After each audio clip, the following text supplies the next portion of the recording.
Pandemi COVID-19 yang tak kunjung usai menuntut masyarakat semakin sadar melakukan pencegahan untuk menghindari penularan baik dengan rapid test antigen atau PCR. Dokter spesialis penyakit dalam subdivisi respirologi dan penyakit kritis FKUI-RSCM, Erik Daniel Tenda mengatakan masyarakat terlebih dahulu harus mengetahui tujuan pemeriksaan COVID-19 yang akan dilakukan. Untuk swab antigen biasanya dilakukan sebagai langkah awal metode screening.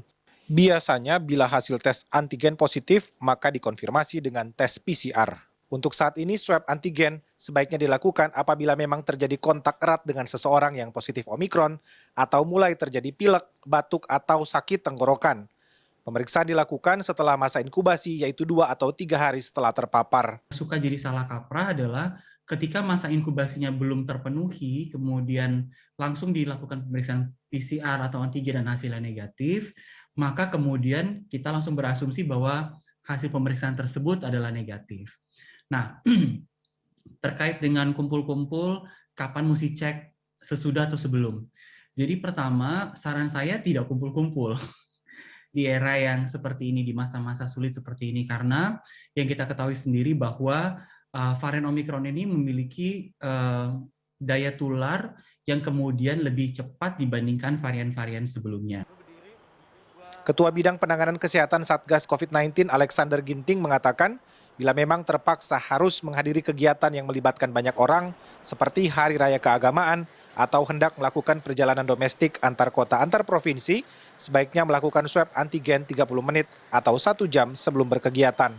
Ditambah dengan validasi status vaksinasi COVID-19 2 dosis yang berada dalam aplikasi Peduli Lindungi.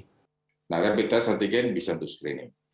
Nah, kemudian kalau dia pulang dari pesta dan kemudian suatu ketika dia merasa demam, bergejala, maka dia bisa melakukan rapid test ataupun PCR.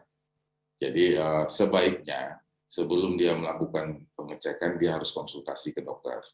Konsultasi itu bisa ketemu fisik, bisa dengan menggunakan layanan telemedicine.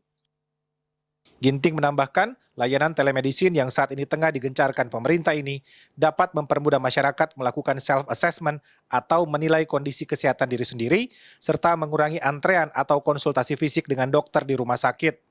Yang harus diperhatikan saat ini adalah harus sadar apakah pernah kontak erat dengan seseorang yang positif Omikron atau pernah berkunjung ke daerah terjangkit atau tidak. Tak kalah penting, tetap konsisten mematuhi protokol kesehatan.